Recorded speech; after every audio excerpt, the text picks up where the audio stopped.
Silence is not the absence of life, it is the laboratory where life becomes measurable. When the world grows quiet, the nervous system hears its own signal with unprecedented clarity. Breath lengthens. The diaphragm moves like a slow tide. Heart rhythms begin to swing in a smooth arc instead of jittering in choppy waves, and that swing, what scientists call variability, feeds the brain a message of safety. Safety is the master key. It tells the amygdala that alarms can power down, tells the immune system that it can stop bracing, tells the prefrontal cortex that it has permission to imagine possibilities instead of scanning for threats. Silence is therefore not passive. It is an active reconfiguration of the body's electrical conversation, a clearing of the channel so information can move in one direction, from intent to physiology.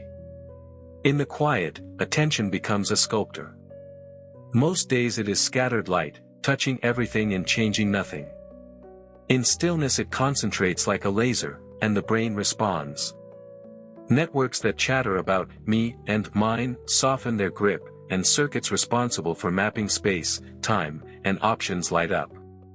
Alpha rhythms spread like a blanket across the cortex, and at their edges, theta pulls open doors to memory and imagination. This is not mysticism, it is mechanics. Attention stabilizes oscillations, stable oscillations coordinate distant regions, coordinated regions deliver coherent output. Coherence is the currency of change. The mind is a prediction engine. From the moment we wake, it issues forecasts, how the day will feel, what people will say, who we are allowed to be, and the body follows those forecasts as if they were weather reports. Silence loosens the glue on those predictions. Without the usual collision of noise and habit, the brain can hold many possible futures at once. Call it a superposition of identities if you like, the version of you trained by yesterday, the version of you favored by circumstance, and the version of you sponsored by intention. In noise, the heaviest past wins. In quiet, light possibilities get a vote. It helps to think like a physicist for a moment. A system with strong, rigid interactions decoheres fast, it collapses into one outcome before alternatives have a chance. A system shielded from collision, kept in a calm chamber, can sustain possibility long enough for something unexpected to occur. The human equivalent of that chamber is a mind-body state that reduces friction, slow breathing, relaxed jaw, loose gaze, spine supported, awareness wide rather than narrow. In that chamber, the habitual story does not instantly devour new signals. A thought about who you could become survives long enough to recruit a partner, a matching emotion. When thoughts and emotions synchronize, biology listens. Emotion is not an accessory, it is a broadcast protocol. Elevated states, gratitude, awe, compassion, carry a wideband signal that recruits the heart, lungs, and gut into the same rhythm. The vagus nerve ferries that rhythm upward, and the brain tunes to it like an instrument matching pitch. A coherent body invites a coherent brain can stabilize a coherent image of the future long enough for the body to start rehearsing it. Rehearsal is not pretend. Neurons that fire together wire together, and the map for an action often forms before the action becomes visible. Athletes practice movements in imagination and strengthen motor circuits, musicians hear notes internally and refine timing, people rehearse calm under pressure and discover, later, that the body remembers. Silence is the rehearsal hall where self-talk becomes self-architecture. You withdraw attention from the familiar loops, and those loops, starved of energy, begin to weaken. You feed attention to a new pattern, and synapses in that pattern sprout receptors like thirsty roots. The brain is not marble, it is clay warm enough to reshape but cool enough to hold form. The body is not a dumb follower, it is a sensitive meter that registers every inner signal and answers with chemistry. A single session of deep quiet can change the ratio of stress hormones to growth signals for hours. A season of practice can change your baseline from hypervigilant to creative. To work at this depth, you do not try to erase thought, you master the pivot. A thought arrives, you notice it without dressing it in argument, you return to breath, body, and chosen image. Repeat, gently, and the mind learns that it can think without being kidnapped by every thought. The present becomes wider. In that width, a new instruction fits, a sentence spoken not out loud but with feeling, a picture held not with strain but with steadiness. The instruction is simple and framed as already true: I am the person who, followed by the trait you are rehearsing. Not a bargaining plea with the universe, not a wish list, but a statement that gives your nervous system coordinates. The body begins to move toward those coordinates with small, measurable acts, less reactivity in a familiar conflict, more patience in a dull wait, a choice that used to require willpower now feeling obvious. It is common, here, to feel a quiet brightening behind the eyes, a sense that the head is spacious and the chest is unarmored. Do not chase it. Let breath move like a tide on a windless night. Track the posture of your tongue, drop it from the palate. Let the exhale extend a little further than the inhale. On that longer exhale, the heart's rhythm smooths, and when the heart smooths, the brain's timing improves. When timing improves, the picture of who you are becoming stops flickering. The system has entered a low-noise, high-precision mode. Ideas appear that were invisible when attention was splintered. Solutions that once arrived only in showers or long drives show up on demand, because you have reproduced the conditions, silence, safety, coherence, that allow them. Identity is often a constellation of remembered emotions. We say, I am anxious, but we mean, I have practiced the chemistry of alarms so often that my cells expect it. We say, I am impatient, but we mean, my predictive brain assumes delay equals danger. Silence is the moment you stop signing those contracts. You watch the old chemistry try to renew itself, and you let it pass. You supply a substitute, the physiology of calm plus the emotion that matches your new instruction. The substitution feels awkward at first because the body favors familiar doses. Stay with it and the unfamiliar becomes comfortable. Stay longer and the comfortable becomes standard. Stay longer still and you forget what it felt like to live in the old pattern, not because you erased the past, but because you built a stronger present. This is where the word portal earns its name. A portal does not force you somewhere, it makes many places directly reachable. In silence, the range of reachable selves expands. You can access the version of you who speaks softly and is still heard, the one who designs before reacting, the one whose curiosity outlives embarrassment, the one whose health practices are not negotiations but expressions of identity. You do not become this person by argument.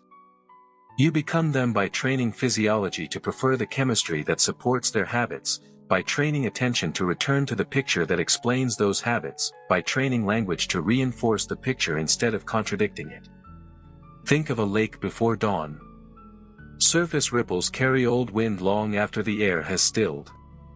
If you step onto a dock and wait, the ripples flatten, and the lake begins to mirror the sky. The mind in quiet behaves like that surface. It stops replaying the last gust and starts reflecting what it is pointed toward. That reflective power is not escape. It is preparation. You come out of practice and find that conversations bend differently. You do not change others, but the field you bring to them changes what is possible. The future stops feeling like a corridor and starts feeling like a room with many doors, some of which you could not see before because you were sprinting. In the mechanics of this work, time becomes elastic.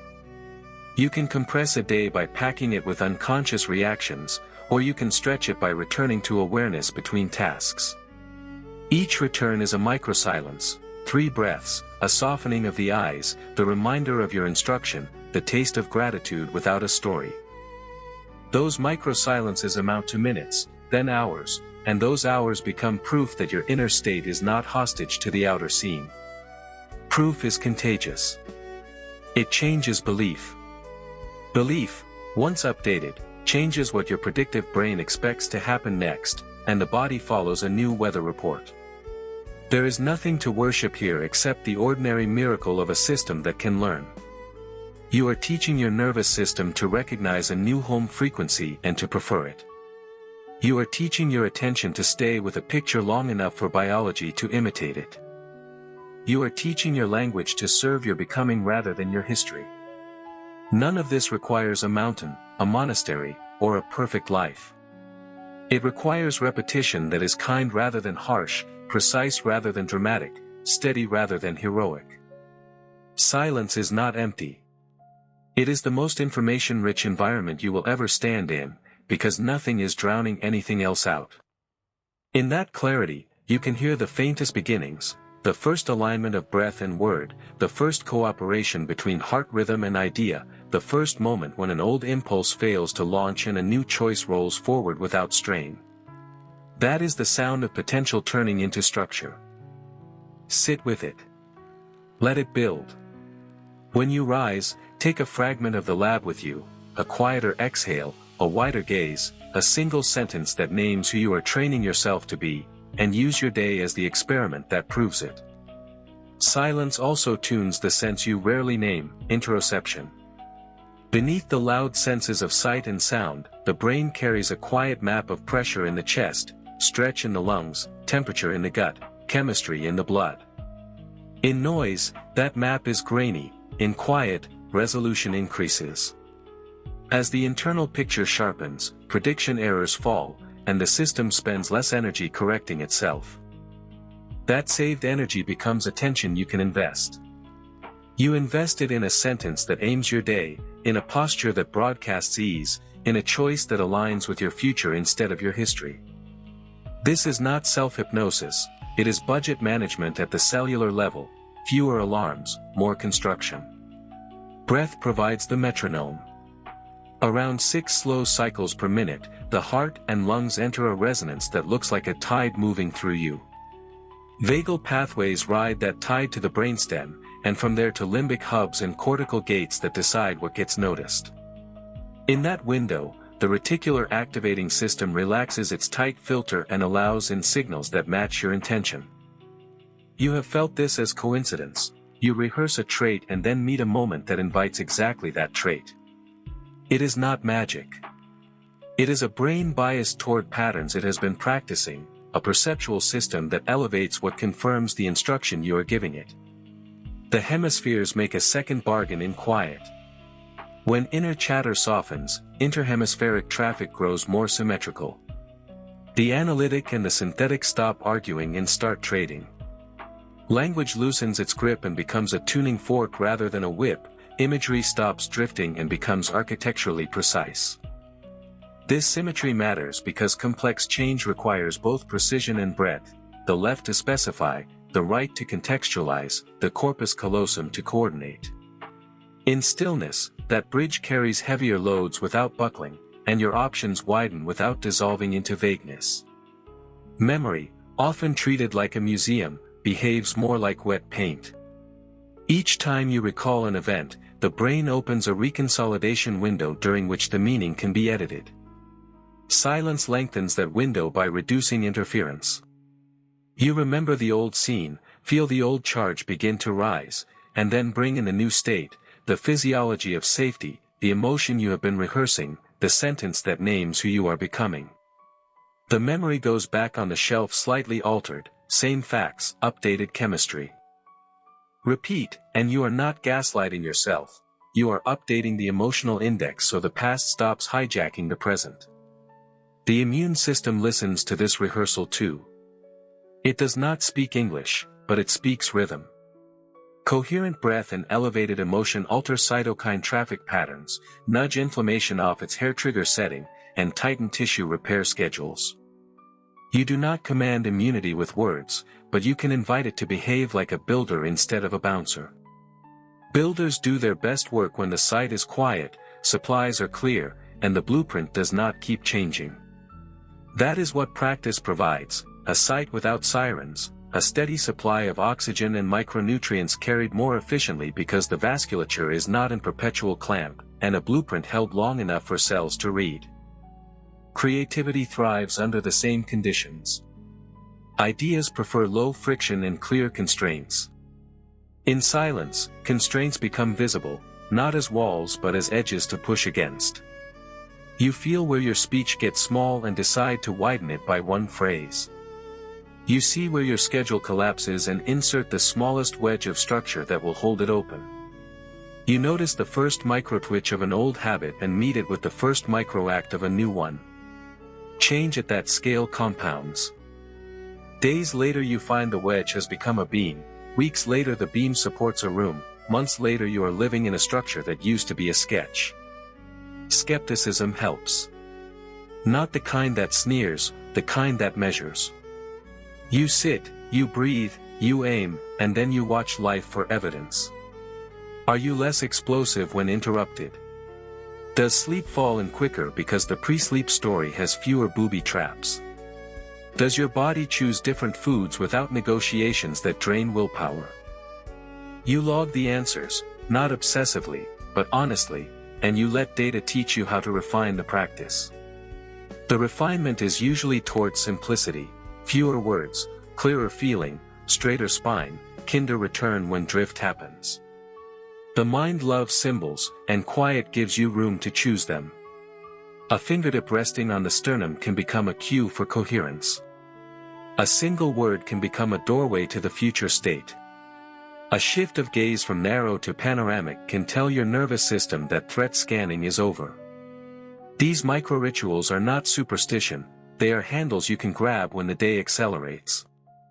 Each handle carries a stored pattern: breath slows without argument, jaw floats, shoulders drop, the instruction sentences light up, and the next action comes from who you are rehearsing instead of who you reflexively were. Even time of day becomes a tool. Early light quiets melatonin and lifts serotonin, late light tells clocks to wind down. If you stack practice near the edges of day, just after waking and just before sleep, you ride biology's natural transitions. In the morning, you set initial conditions, and the system extrapolates them forward. In the evening, you clean your mental workspace so the night can be used for consolidation instead of firefighting.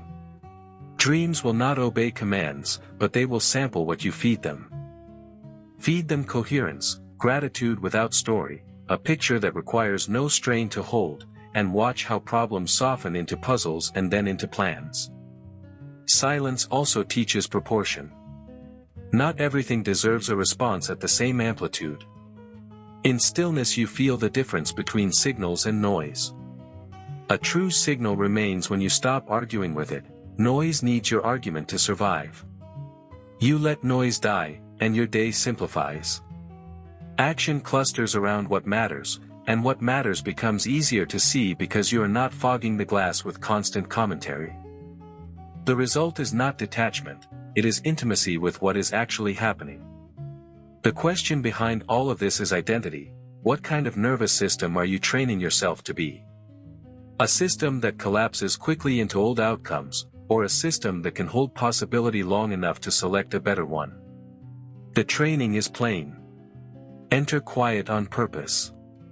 Align posture and breath so physiology speaks safety. Aim attention at a sentence and an image that already contain the trait you are choosing. Add an elevated emotion as the carrier wave. Return, kindly, whenever drift occurs. Leave practice and act as if the new trait were already yours in micro ways that cost little and prove much. Measure lightly.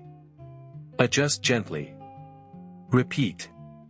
Soon you begin to notice an inversion. Silence no longer requires leaving life, it begins to appear inside life. The walk between rooms becomes a lab. The pause before a reply becomes a lab. The breath you take before opening a message becomes a lab. Each lab run is short and cumulative. You do not become perfect, you become available, to ideas that were too quiet to survive your old volume, to people who could not reach you through your old static, to futures that required a steadier hand at the dial. And once you have touched that availability, it is hard to forget. The portal stops being a door you must find and becomes the air you remember how to breathe. Silence gradually upgrades the signal-to-noise ratio of your inner life until choice becomes easier than compulsion. You notice the fraction of a second between trigger and response and discover it is not empty after all, it is crowded with alternatives. In that slim interval, the motor cortex waits for orders, the emotional centers wait for a label, the endocrine stream waits for a story. When you hold that interval with steady breath, the order, the label, and the story begin to match your instruction instead of your reflex. This is the engineering of destiny at human scale, not grand gestures but small latencies reclaimed and repurposed hundreds of times a day. As the practice deepens, the body treats stillness like a familiar room. The shoulders descend before you ask. The jaw remembers how to float. The diaphragm takes its time and teaches the heart to write smoother scripts. Coherence becomes portable. You carry it into a crowded store, a difficult call, a commute that used to compress your spine into armor. People feel it without knowing what changed. Conversations that once escalated fall into a different orbit because your field offers fewer hooks for conflict to grab. This is not passivity. It is leverage. You spend less energy resisting and more energy directing. Thought becomes more aerodynamic. The edges that once snagged on every doubt get rounded off by repetition.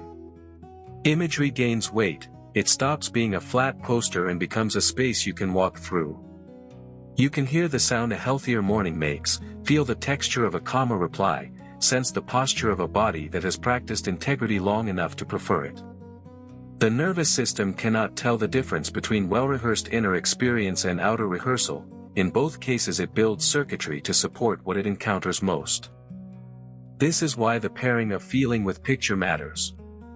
Emotion is the adhesive, it fixes the sketch to the page long enough for anatomy to trace it. Even the way you use attention changes. Instead of hunting for problems, it starts collecting proofs. Proof that a slower breath made a faster solution. Proof that soft eyes widened options.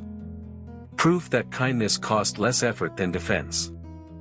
The brain loves to justify what it believes. When belief shifts toward agency, justification starts working for you instead of against you. The old reflex to find what is wrong fades, replaced by a habit of finding what is working and amplifying it. The external world has not turned perfect, the internal filter has stopped recruiting every glitch into a prophecy of doom. Physiology keeps participating. Glymphatic flow clears waste more cleanly on nights when you close with coherence. Muscles recover with fewer background alarms telling them to guard. The gut sends calmer telemetry upward and receives better instructions downward. You feel the difference not as fireworks but as absence, less friction in ordinary actions, fewer tiny stalls in the day, a sense that you're operating closer to optimal temperature. When setbacks come, recovery has a shorter path because you know where the handle is. You do not wait to feel like practicing, you use the first breath as ignition, and the rest follows. The social world becomes a mirror with more kindness in it. When you hold your center without rigidity, people reveal their better versions faster. They risk more candor because you are not punishing imperfection. Cooperation rises because threat is lower in your presence. Even disagreement improves, it becomes a joint problem set rather than a war of self-definitions. Silence trains you for this because it teaches you to tolerate unsolved states without panic. In quiet you learn that ambiguity is not a fire, in conversation you demonstrate it by pausing long enough for nuance to arrive. You start designing environments that conspire with your intentions. A chair that invites uprightness becomes a consistent teacher.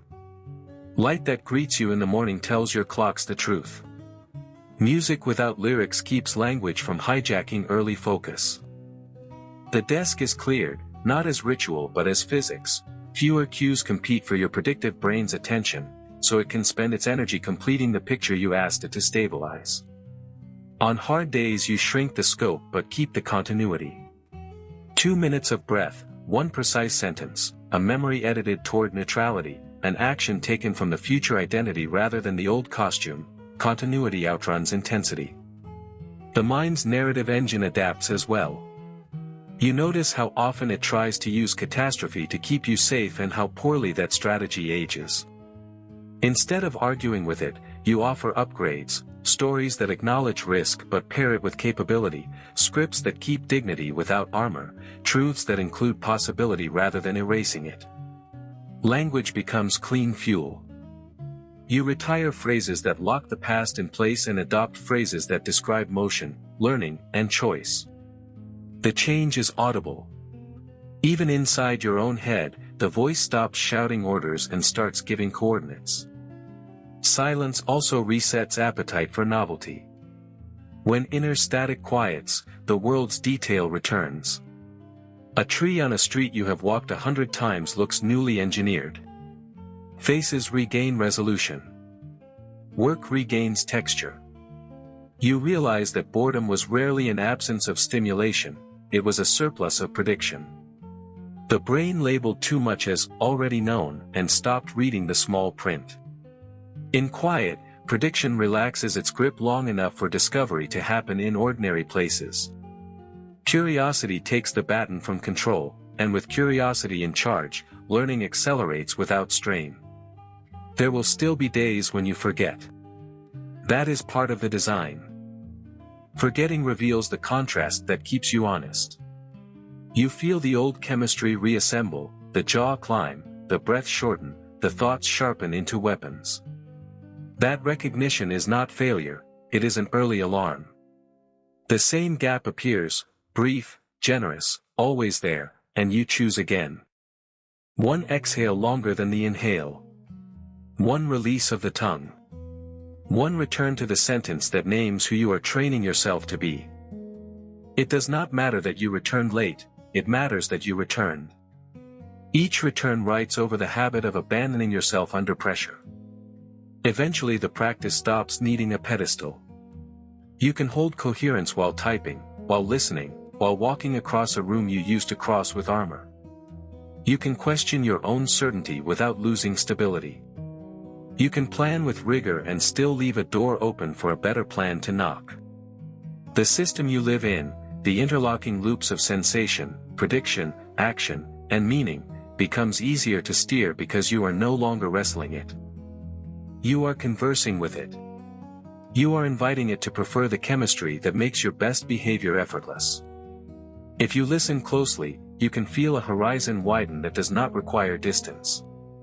The world is the same size, but your participation in it grows. Silence was the entry point, the chamber where possibility could survive long enough to recruit biology, emotion, and behavior. Now it becomes the backdrop, a quiet hum under thought, a stable clock under action, a patient witness under success and failure alike. What used to feel like mystical language turns practical, you hold a state until it holds you back. You demonstrate to yourself that identity is not a verdict, it is a runtime configuration you can update. And you keep updating it because the experiment keeps paying off in the only currency that matters, how skillfully you can love, build, learn, and recover in the life you already have. There is a moment in deep quiet when the idea of me loosens and awareness stops gripping a name, a role, a history. It does not vanish, it widens. From that wider place, choosing a state becomes simpler than negotiating with circumstances. You pick a direction first, calm, courage, steadiness, creativity, and then let behavior inherit it. State first, strategy second. In noisy hours we reverse the order and wonder why change feels like pushing a boulder uphill. In silence you train the causal arrow the way a physicist aligns an experiment.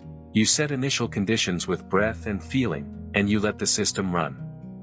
Intention gains friction only when it collides with old wiring. That collision is not a sign to quit, it is the work revealing itself. The body sends a familiar chemical request, give me the dose I know, and you answer with a different recipe. You do not argue with cortisol, you outcompete it with coherence. You do not bully adrenaline, you let it spend itself without fresh stories to keep it fueled. You become a better chemist than your habits.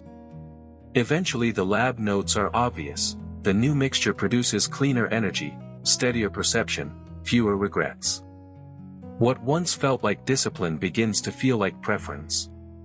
The future you are rehearsing needs evidence, so you feed it evidence on purpose.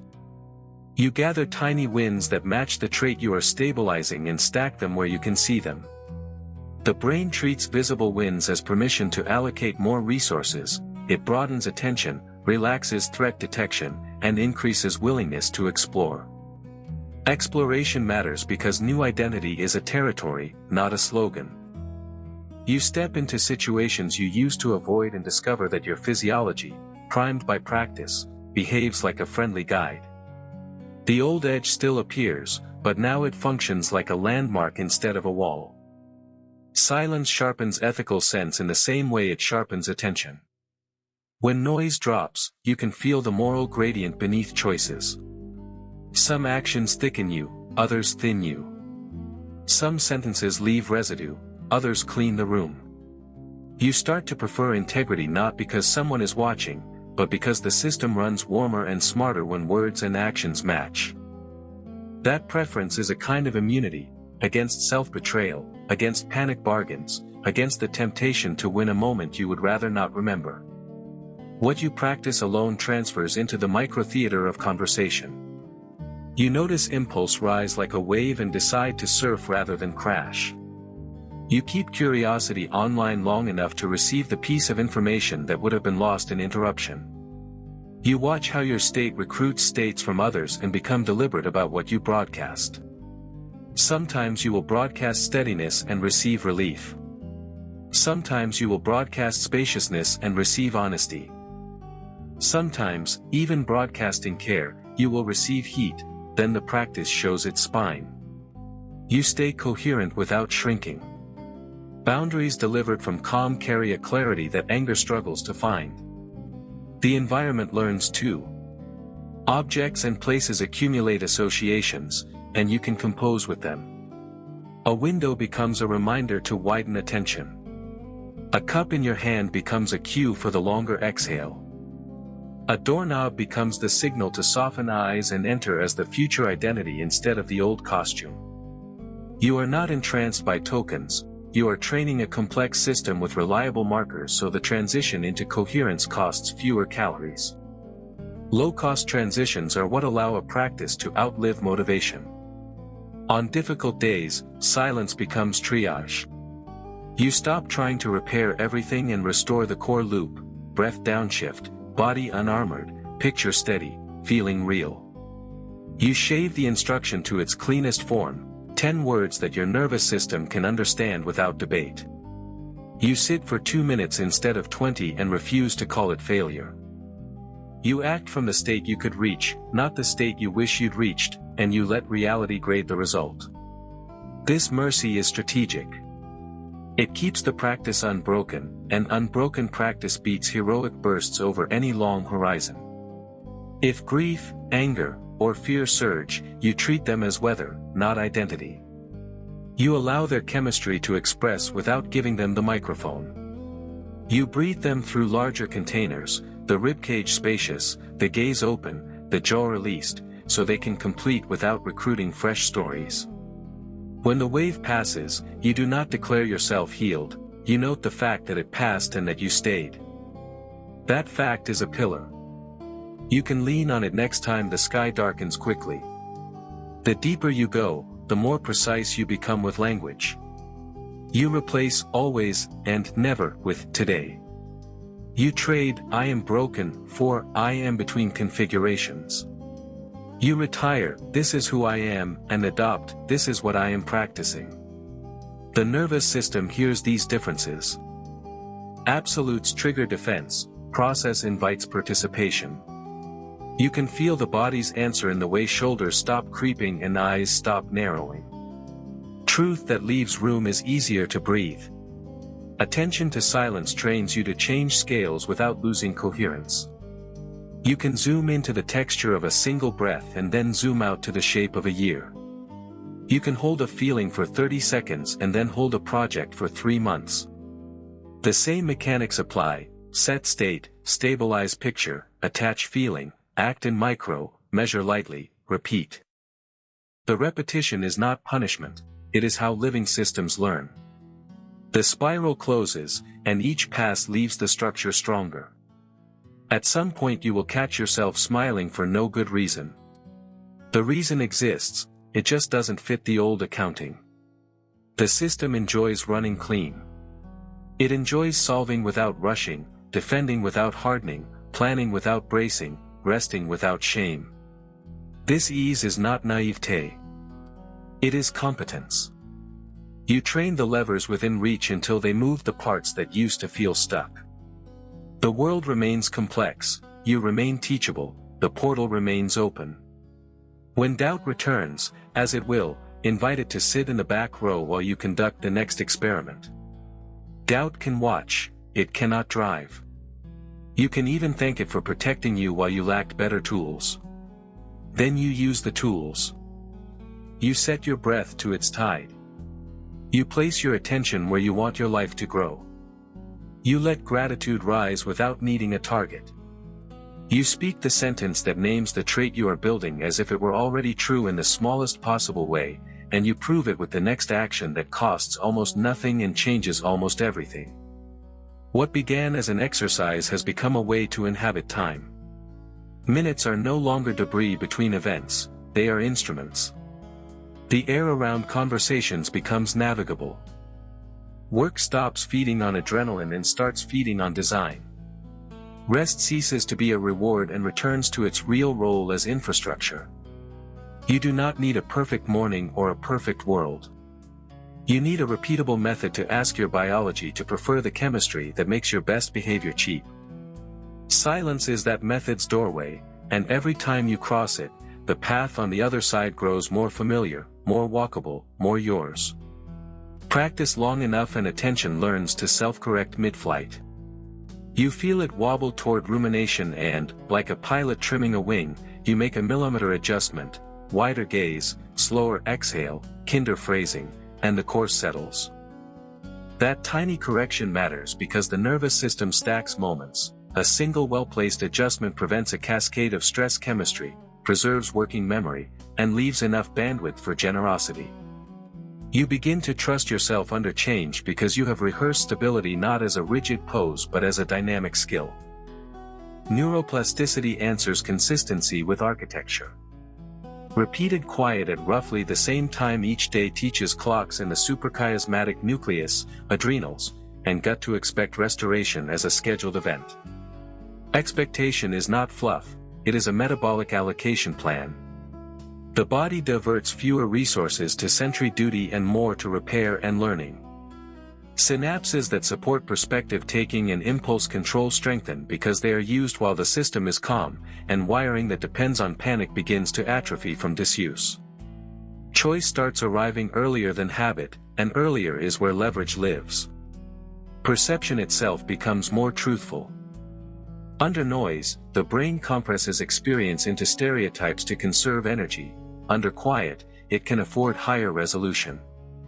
Colors look less fatigued, edges more honest, micro-expressions more legible. That fidelity is not only aesthetic, it improves decision quality. You distinguish between urgency and volume, between a legitimate deadline and someone else's adrenaline, between a body's request for rest and a mind's old reflex to quit. You stop paying counterfeit bills with your attention. Inner speech evolves from courtroom to workshop. The prosecutorial tone that tries to litigate you into change loses jurisdiction. A builder's tone takes over, specific, iterative, interested in what works. You catch absolutist sentences and exchange them for process language. For now, today, the next 5 minutes, one clean rep, the endocrine system listens. Catecholamines spike less often, cortisol spends less time elevated, and the slow chemistry that underwrites healing and long-term memory gains room. You are not eliminating stress, you are teaching stress to take its proper size. Silence reveals how posture edits thought. When the head floats over the spine and breath moves low and wide, the brainstem receives a message of sufficiency that the cortex cannot fake. From there, options multiply. Planning includes contingency without slipping into doom rehearsal. Reflection includes accountability without sliding into shame. Confidence stops borrowing bluster and starts borrowing evidence, from the last 100 microacts in which you matched behavior to the trait you are stabilizing. The predictive brain loves patterns, so you give it patterns that serve you. A doorway becomes a cue to soften focus, a hand on the heart becomes a circuit breaker for reactivity, the first sip of water becomes a signal to lengthen the next exhale. These associations are not magic, they are cached state changes. You are reducing the computational cost of returning to your best operating mode. When conditions worsen, the cost savings keep you from defaulting to the cheapest habit. Difficult emotions keep their citizenship. Anger retains its intelligence about boundaries, fear keeps its talent for scenario testing, grief continues to link you to what matters. What changes is governance. States that once staged coups now sit on a council. Breath chairs the meeting, attention runs the calendar, language writes the minutes. No one is silenced, but no one gets the microphone forever. This is the practical shape of integration, parts acknowledged, none enthroned. You start measuring time by depth rather than length. 90 seconds of honest regulation beats 40 minutes of distracted coping. 3 precise breaths before a reply outperforms 3 hours cleaning up a reaction. A single evening walk without headphones gives the hippocampus clean input and returns the next morning's focus with interest. The math becomes obvious, small investments placed at state transitions, waking, commuting, pre-meeting, pre-sleep, compound faster than sporadic marathons. The body's learning loops appreciate fair conditions. When you train while calm, motor patterns encode with less noise. When you study while present, recall improves because the brain can find the same state on test day. You begin to pair important work with deliberate quiet not out of superstition but because it marks files with the right metadata, safe, focused, congruent. Retrieval later becomes a matter of reproducing context, which you have practiced on purpose. Relationships inherit the upgrade. You listen for what a person means rather than only what they say. You spot the moment they test whether you are safe to be real with and answer with steadiness instead of performance. Appreciation returns as a daily tool rather than an event. You name specifics so the nervous systems around you can believe you. Trust grows by increments, and the room's collective IQ rises because less energy is wasted on self-protection theater. Work feels different under these conditions. Output rises not from sprinting longer but from reducing state-switching friction. You cluster tasks by cognitive mode, insert microquiet between clusters, and watch error rates fall. You define done precisely to protect recovery windows that are actually used for recovery, not for scrolling. Rest regains its strategic dignity, it becomes the phase in which consolidation, immune housekeeping, and creativity reconnect without interference. If setbacks knock you flat, you apply the same physics at a larger scale. You rebuild from the base, sleep regularity before intensity, light in the eyes after waking before inbox, protein and minerals before philosophy, breath before ideals. You let identity shrink to what you can prove today. You keep a ledger of kept promises so belief has something honest to stand on. Confidence returns, not as a mood but as a record. The spiritual language people reach for around silence turns out to be an attempt to describe ordinary mechanisms working well. Systems synchronize, signals clarify, predictions loosen, agency rises. Gratitude without an object functions like a lubricant for those gears, it widens attention, softens resistance, and makes new input easier to accept. You do not need metaphysics to respect that effect. You only need to notice how your decisions improve when you feel thankful for no particular reason. Eventually you stop dramatizing the method. You sit because sitting keeps you honest. You breathe because breath is the only lever guaranteed to be present at every threshold. You aim because life without aim dissolves into other people's alarms. You feel on purpose because emotion is the carrier wave for instruction. You act in small ways that confirm the trait you are building because confirmation feeds prediction, and prediction steers perception. The loop closes, not as a trap, but as a flywheel. And when the day surprises you, good or hard, you meet it with the same architecture. One deliberate inhale to gather, one longer exhale to settle, one sentence to align, one gesture that proves it. You let the result teach you what to adjust next time. You keep the experiment running. The quiet you once visited becomes the background hum of a system that knows how to learn in public. Potential stops being a promise and starts being a habit. Silence, practiced as a daily craft, begins to feel like high dynamic range for consciousness. The dim parts of experience stop clipping into darkness, the bright parts stop washing out into glare. Sensation regains nuance, and nuance is where wise decisions live. The baroreceptors in your arteries whisper with each pulse, the vestibular system calibrates your balance frame by frame, the fascia relaxes its reflexive bracing, and the brain reads these signals as a green light to allocate attention outward without losing its anchor inward. Under that permission, you no longer sprint toward clarity, clarity arrives because interference is low. Insight stops behaving like a lottery and starts obeying physics. When alpha and theta knit a stable scaffold, brief gamma bursts can bridge islands of knowledge that used to sit apart. You feel it as the clean arrival of a connection, no strain, no wrestling, just the click of pieces that were always meant to touch. The nervous system tags that click with reward chemistry, not the spiky flash of dopamine-chasing novelty, but the deeper satisfaction of coherence earned. Coherence is addictive in the best way. The more you taste it, the less you tolerate cheap stimulation that leaves residue. You also learn to place challenge inside the container of quiet rather than waiting for life to break the door down. You rehearse a difficult conversation in a regulated state until the script and the physiology match.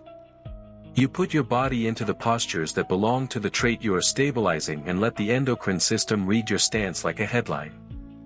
Shoulders that broaden kindness, spine that carries dignity without armor, hands that rest open even when the topic tightens. These are signals older than words, and your own biology believes them first.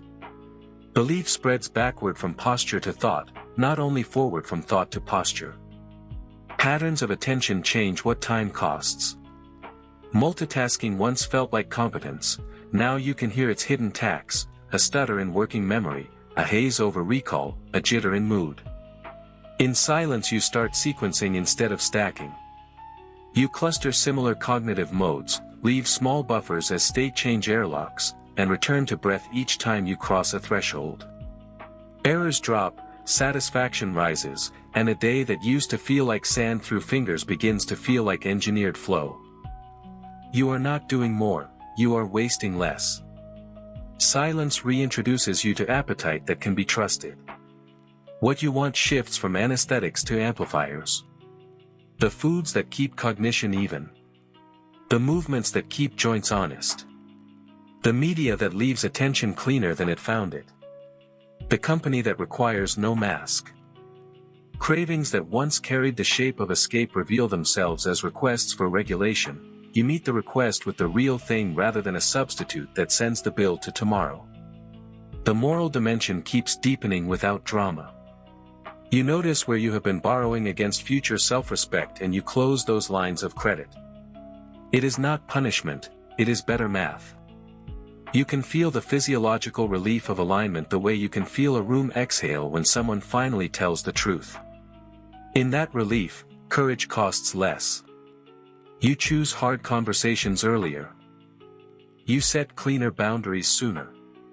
You repair immediately when you break your own code, because repair restores coherence and coherence is now your preferred fuel.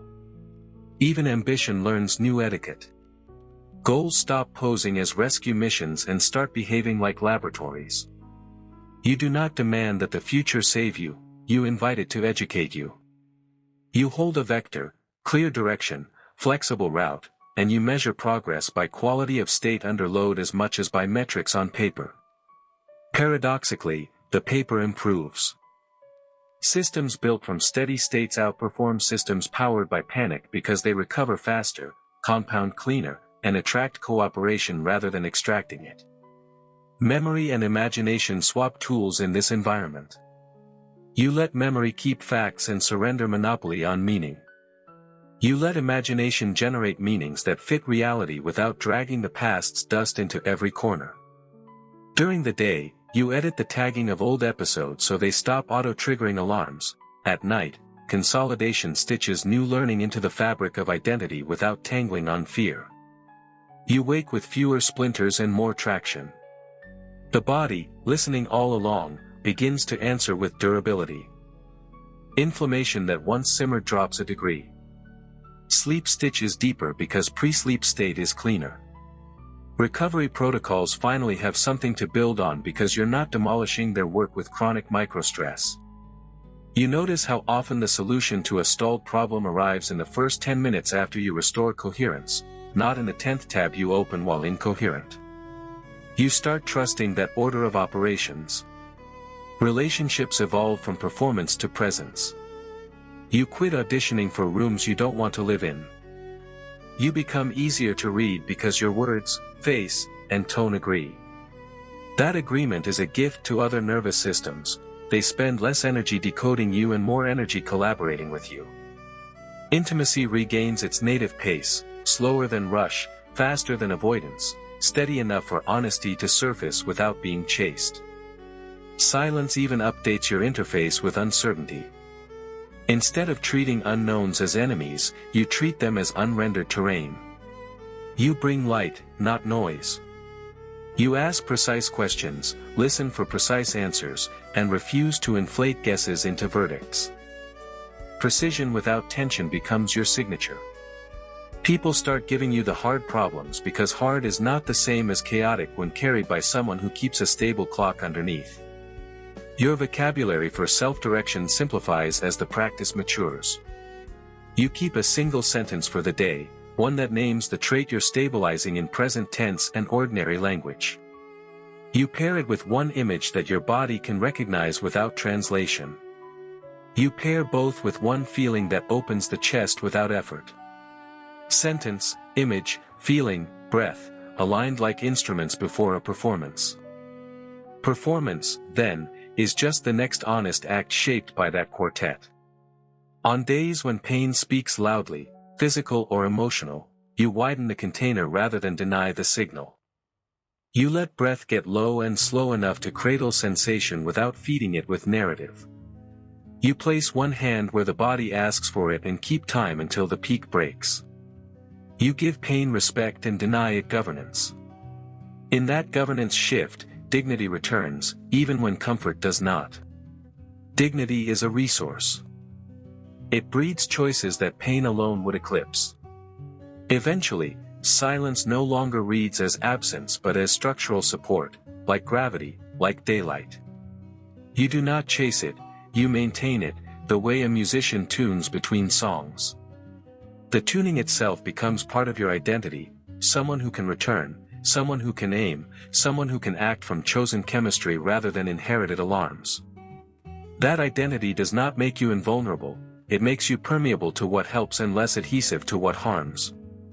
This is where potential stops sounding romantic and starts feeling mechanical. Inputs, breath, posture, attention, language, emotion. Process, coherence, rehearsal, microproof, revision. Outputs, behavior that costs less and achieves more, relationships that waste less and reveal more, health that stabilizes rather than swings. Feedback, data you can love because it tells you how to improve without calling you unworthy. Run the loop again. Repeat until the new configuration holds you without strain. When the world accelerates, as it will, you keep two promises: you will not abandon your breath, and you will not abandon your instruction. One gathers you, the other orients you. From there, you meet the day not as a storm to survive but as a medium you can shape. And the quiet that began as a doorway becomes the room you work in, the road you travel, the climate you carry, a living proof that without noise, possibility is not fragile, it is fertile. Silence matures into a craft of directing phase, not force. You learn to work with timing the way musicians work with rests, placing gaps that let the next note arrive clean. Between tasks, you let attention slacken into panoramic awareness. During focus, you let it narrow without tightening. Those transitions write a smoother waveform across your day. The nervous system reads smoothness as abundance, enough oxygen, enough time, enough choice. From abundance, creativity and ethics both get cheaper, there is less temptation to grab, less fear of missing the only door. You start to recognize that state is the first multiplier in any equation. The same hour yields drastically different results depending on its chemistry. You can push through with adrenaline and buy output at the price of tomorrow's clarity, or you can organize your physiology so that work feels like alignment rather than rescue. Alignment favors strategies that scale, batching by cognitive mode, designing frictionless starts, ending with an easy next step so momentum has a place to sleep. Quiet is the calibration that lets those strategies stick. Even your relationship with goals reframes. Instead of sprinting toward an abstract finish line, you treat each target as a training ground for a trait. Writing becomes a way to practice precision without rigidity. Conversation becomes a way to practice courage without aggression. Rest becomes a way to practice trust without passivity. In quiet you preload the trait, then you enter the situation and let behavior fall from what you have already stabilized. When the world surprises you, the trait holds. When it doesn't, the trait still holds. The win is portable. You refine your inputs with a gentleness that is also strict.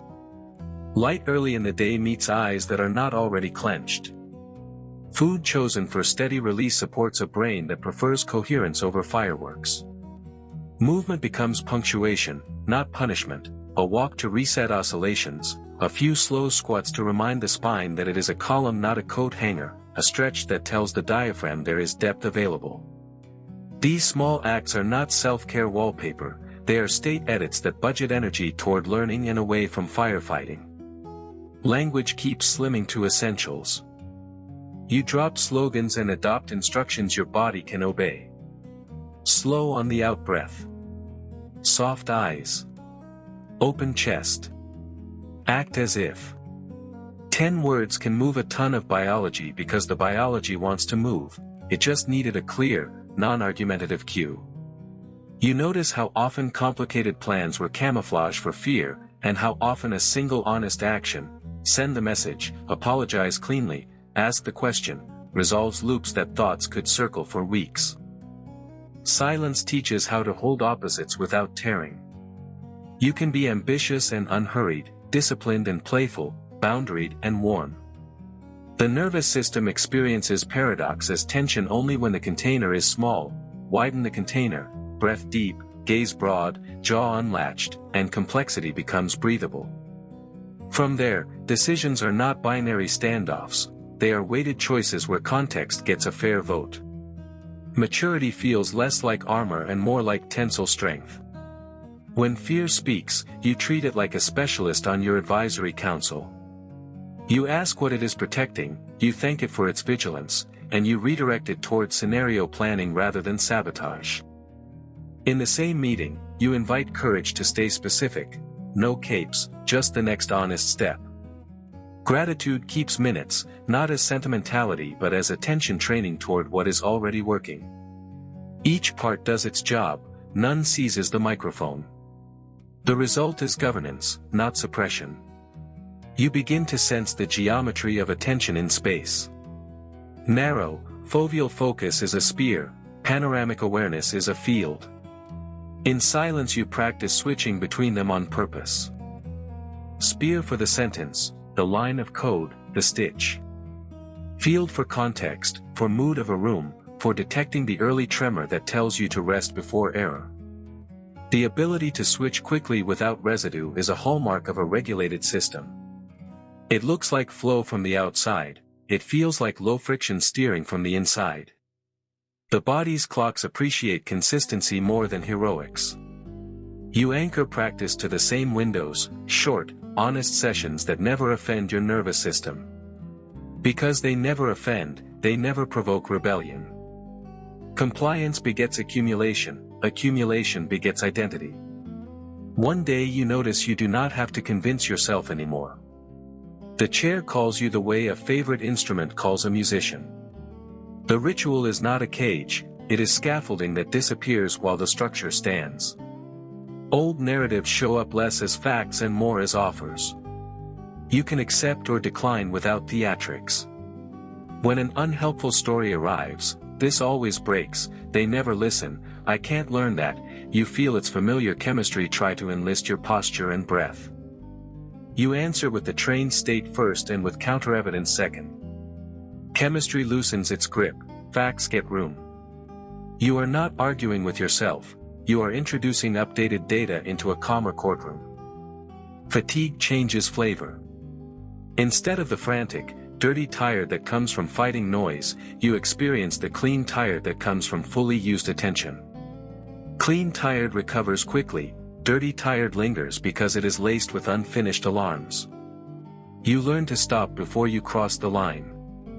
Stopping is easier because you are not proving anything, you are preserving a configuration that works. The next session starts at a higher baseline because you respected the system's limits. Silence also recalibrates your sense of scale in relationships. Not every clash requires a summit, some frictions melt under 15 seconds of steady presence. Not every tender moment needs a speech, often it needs a quiet witness and a single accurate sentence. You conserve words until words add value. You conserve intensity until intensity is the appropriate instrument. The economy returns dividends in trust and in the speed at which repair can happen. You become a better student of reality. Instead of asking, "How do I force this to fit my plan?" you ask, "What is the simplest state and smallest action that move this forward truthfully?" The question is not smaller, it is sharper. Silence is where you hone it. Information that used to hide in noise becomes visible, constraints you ignored, resources you underestimated, allies you overlooked. Strategy improves not because you learned a trick but because you learned to see. There is a quiet pride that comes from running this experiment long enough to gather real evidence.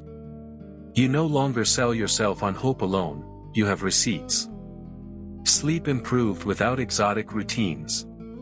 Conflicts resolved faster without rehearsed speeches. Work product grew cleaner with fewer hours sacrificed to panic. Inside jokes with yourself proliferate, tiny signals that only you notice, markers of a life that is increasingly aligned. The dopamine you used to chase in spikes now arrives as a steady hum of competence. When crisis strikes, as it does in honest lives, the method scales. You shrink to containment and cadence. You breathe in 4, out 6, until the room stops spinning. You pick the one sentence that keeps dignity on the table. You take the smallest reparative action available.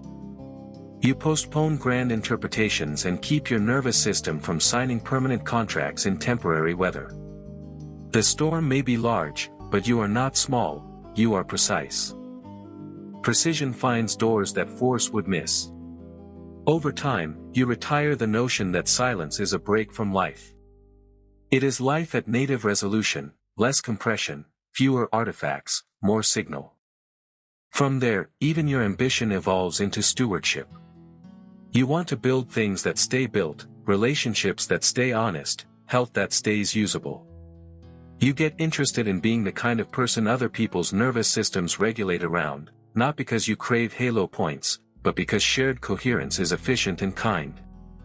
It multiplies what everyone can do. If you need a single through line to carry into any room, it is this: state before story, breath before strategy, feeling before force. When you forget, remember quickly. When you remember, act small and true. When you act, let the proof update belief. Then begin again.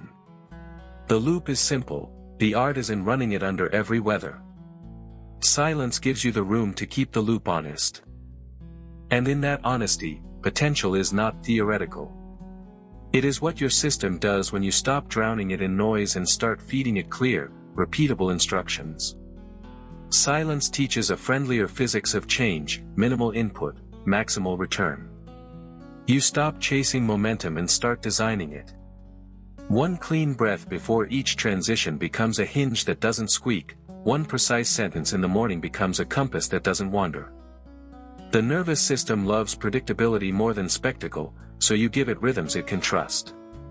Trust lowers the price of access to your best capacities, and suddenly, discipline looks suspiciously like ease wearing work clothes. You begin to experience attention as nutrition. Junk attention spikes and crashes, whole attention digests slowly and fuels long spans of clarity. In quiet you curate your intake, fewer hot takes, more clean signals, fewer loops of outrage, more data you can use. You notice how quickly the body reports on the quality of what you consume with your eyes and ears. You choose sources that leave your interior oxygenated instead of cramped. The inner witness, once a thin thread, thickens into a stable vantage point.